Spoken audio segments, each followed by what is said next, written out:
Howdy champs, my name is Mohit and people, today I'm gonna show you some examples of Jquery selectors, how they're written, how they're handled with the event handlers. I'm gonna use some complex examples that will go on to show us how powerful Jquery selectors are and how effectively they can be used. Cool, so let's start. Let me click on this create new HTML button, immediately change the doc type to HTML5, right, go to the split view, righty, and save the document up first thing. So let me just call it Jquery Selectors, righty. Okay, inside the body tags people, let me go and insert an h1 element, close it up to, write two words out here, quality lessons, copy this bit, paste it out here, just change these two words to my website. Why did we do this? We'll soon know. So let me change the h1 to h2 tags. Okay, so inside the body of the document we have opening closing h1 tags and opening closing h2 tags. Alright, let me give it a title as well. So that's Jquery Selectors, few samples. Okay, let's save the file up. Now let me, after the title tag, insert the script tag and link this document up with the latest Jquery version 1.9.1 minified version. So use the type attribute first and say text JavaScript, point to src, point to the external Jquery 1.9.1 minified file. Okay, so close the script tag up to, say save, right, just expand this area. Alright, now let me insert some CSS as well. So we'll go to modify page properties, and for the body I would want a color of ghost white. Right, let's say okay. Now notice what has happened. Right, okay, now notice what has happened out here. Just after the script tag we have the opening style tag with the type attribute, the closing style tag out here, and the body has been given a background color of ghost white. Okay, cool. Now let's come out here, insert a UL list as well, an unordered list. Okay, let's close the unordered list and insert a few li tags, opening closing, and just say few links out here. Cool. Okay, let's copy and paste it several times. Right, okay, now this extra line space doesn't really matter, never mind. So we have a very basic web page ready. We have an h2 element out here, h1 element out here, h2 out here, and a few li elements out here encapsulated by the ul tags. Alright, okay, cool, let's save it up again. Now I think I'm ready to go and start coding the Jquery selectors. Just before that, let me click out here where it says few links inside the li tags. Let me click on this plus button, drop down the contextual selector to a tag. I'm gonna target li and say okay. Let me just increase the font size to a 20px. We'll just make the links very clear for me to see. And not only that, let me click on this plus button once again. Let me create a class. Let me call it strike. Okay, and please note that I'm saving it inside this document only, although the preferred method is saving it outside in a new external style sheet. But just for this example, I'm creating an internal or an embedded style sheet. Okay, so it's called strike. Let me say okay. Let me go to text decoration and say line through. Let's say okay.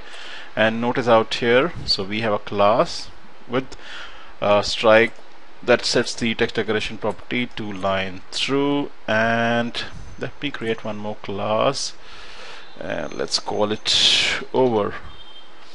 And let's say okay. See, if I don't put the full stop or a period, it automatically does it for me. That's how wise Dreamweaver is. And this time overline rather. Let's say okay. So notice I've created two classes, strike and over, where one sets the text decoration property to line through, the other sets the text decoration property to overline. Let me save the document up, and let's get started. Okay, very cool. I'm gonna save file new, and this time I'm gonna create a JavaScript file. Okay, so I'm gonna reference the document now. So I'm gonna say the $sign and document dot ready. Okay, so basically I'm gonna fire my code only once the document is actually ready, and I want to target the header elements rather. So how do I do that? See, when I say the header elements, basically I'm referring to H1, H2, H3, H4, H5 and H6 elements all together.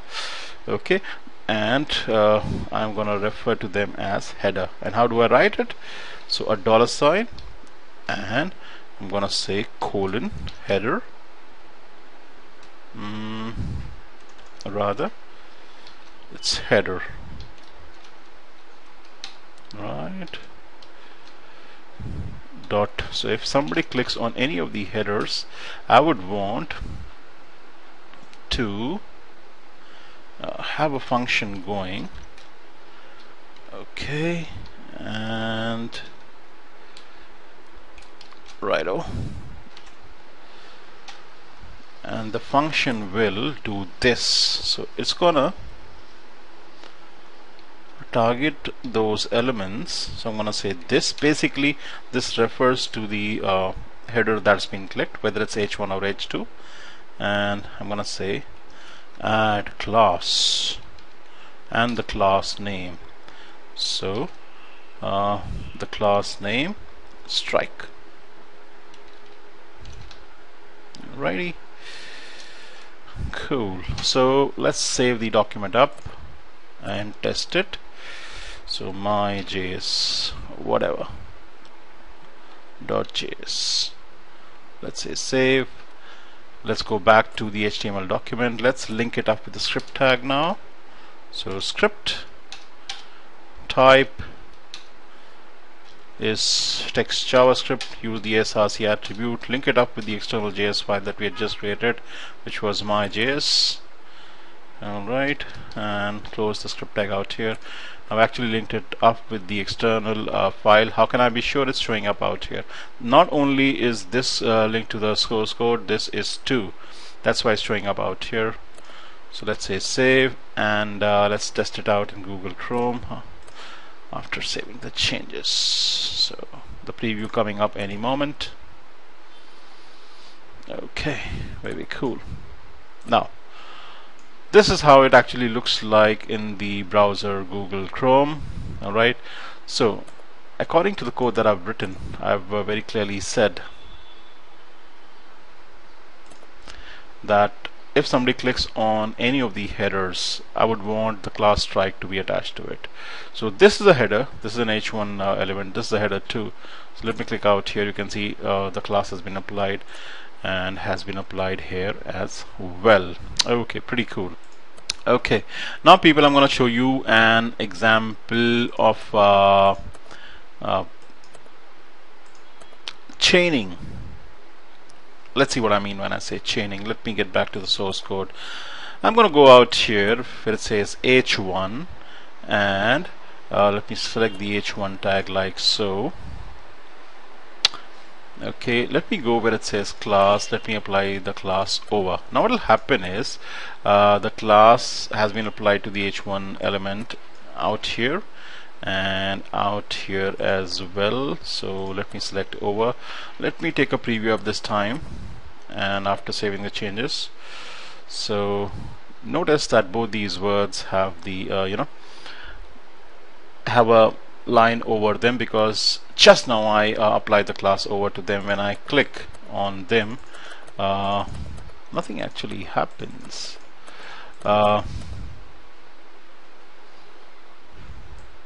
Ideally, because of the jQuery file, the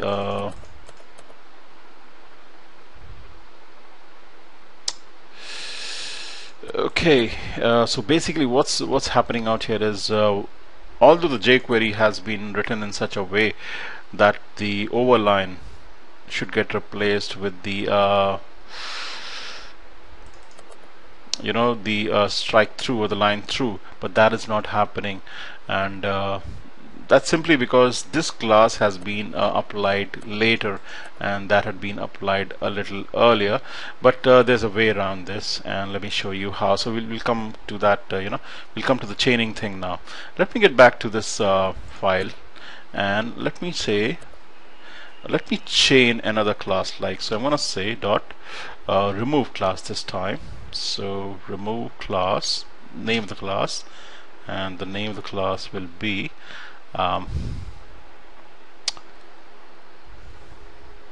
over, right? So things should work well now, and let's take up a preview in Google Chrome after saving the changes. So let's get back to jQuery selectors.html file, preview it up in Google Chrome, and let's see if it actually works this time. Okay, very cool. So this time when I actually clicked on the h1 tag or the h2 tags, both are headers. See, when I use the colon header keyword, basically it refers to h1 through h6 elements. So the overline has been replaced with the line through text decoration property. Okay, working very cool. Right up. Now let's chain it a little further. Let's get back to the same file, myjs.js, and this time I'm gonna, as I said, I'm gonna chain it further. I'm gonna say dot, I'm gonna use the append keyword, append, and then it's actually looking for some content, and I'm gonna say append this word, which is actually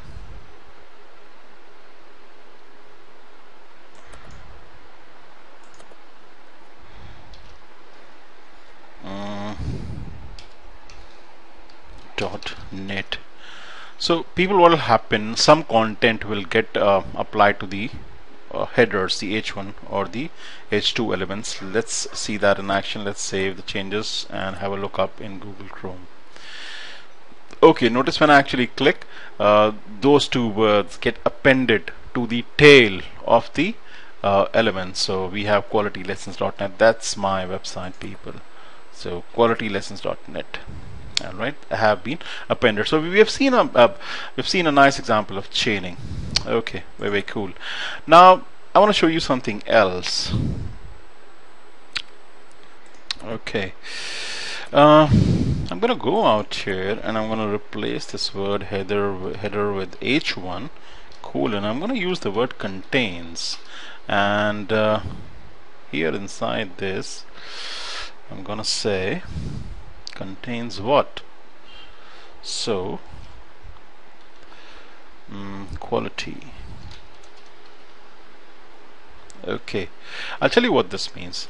Basically what this means is, if the targeted element h1 contains the word quality, and if it's clicked, I would want the class strike to be added, the class over to be removed, and that those two words .net to be appended. So a different way of writing your selector. And on a click, so add class, remove class, and append some text. So let's see that in action too after saving the changes. And this time when I click on the word quality lessons, you can see the changes in action, but the changes have not been applied to my website simply because this is an h2 element. Okay, very cool. Let's get back to the code out here, and this time I'm going to replace h1 with h2, the word contain with has, okay, and this word quality with a. Let's save it up. Okay, now basically what this means is, as long as your h2 element has an anchor tag inside it, and if it's actually clicked, then add the class strike, remove the class over, and append the words, append the text or content.net. So let's see that in action. Do I have an extra semicolon out here? Yes, indeed. Let's save it up. Let's get back to the source code. Let's make the relevant changes. So I'm going to select those two words, my website, out here. I'm going to go down out here where it says link, and I'm going to type an actual link out here, http:// qualitylessons.net, and choose the target attribute to be a blank. Save the changes. Now the condition of the selector, the jQuery selector that we have just written, should come true, since now the h2 element, which is my website, these two words are actually a real link now, because it has an href attribute set to http:// qualitylessons.net with the target attribute set to _ blank. That's actually irrelevant for this example. And now let's see if it actually works the way we would want it to work. Let's take up a preview up in Google Chrome. Now the only problem is that it's actually going to my website. Okay, otherwise the change, you would have seen the change. In fact, let me do something out here. Let me remove these. In fact, let me remove these two attributes completely. Okay, let me not give it, or rather, let me just change this link to a hash. Basically, no link at all. Just looks like a link, but it's not a, it's not a workable link actually. Now you should be able to see the changes. Let me take up a preview in Google Chrome this time after saving the changes. So this time when I actually click, see the change, basically I'm still not able to see the change. In fact, it's not being struck through, and we didn't get the words appended. Let me look at it. Why? In fact, to see that in action, what I'm going to do is I'm going to add two more words out here. Is informative, okay, because I really don't want to click on the link. That's actually not allowing it to work properly. So now it should work properly. Let me get back to my preview in Google Chrome this time. Okay, so right, so it says my website is informative, and if I click here, you can see it adds the word .net is struck through, and the overline is gone. Okay, I actually didn't want to click out here on the link because that was not letting it work properly, but now everything is just fine. Okay, let's get back to my document and discuss a few more selectors. Why did we actually create these li tags? There was a reason for that. Okay, let's get back to this file, and this time let me reference the li with a new L. Okay, so let's insert the $, and say ul li colon GD, and index number. GD stands for greater than, and let's say 3. Okay, I'll tell you what this means. Dot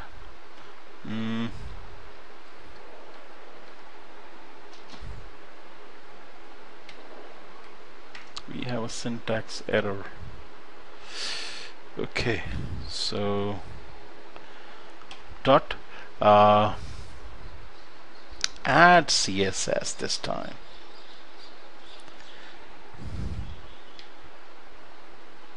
No, just CSS and name of the property, so color crimson. Right. Okay, I'll tell you what this means. Basically, I'm targeting li within ul, but only those li's that have an index number greater than 3. Okay, so basically starting the fourth li. Indexing always starts from 0, so 0, 1, 2, 3. I'm going to spare them, and rest all the li's should acquire the color green, and yeah, not the color green, the color crimson. Let's see that in action after saving the changes. So yep, here goes. Okay, so very clearly the first 4 li's have been spared, and thereafter all the other links have acquired the color crimson. Very cool. Now let me do something out here. Let me just copy this bit. Let me copy line number 8 and let me paste it 2 more times, like this and this. This time what I'm going to do is I'm going to change the word GG to LT, stands for less than 3, and I'm going to change this color to brown. Okay, let's have a look up in the browser after saving the changes. So anything greater than 4, you know, the fifth link onwards is crimson, and anything before the you know, the fourth link is actually it's acquire the color brown. Also, what I'm going to do is and change this word to EQ, which means equals. So anything that equals index number 4. 3 is actually the fourth li, because indexing starts from 0. I'm going to change this color to, let's go with wheat, okay, or brick red. Let's try brick red, and let's see that in action now. Okay, maybe my choice of color is wrong. Let's could be a different color. Let's go with the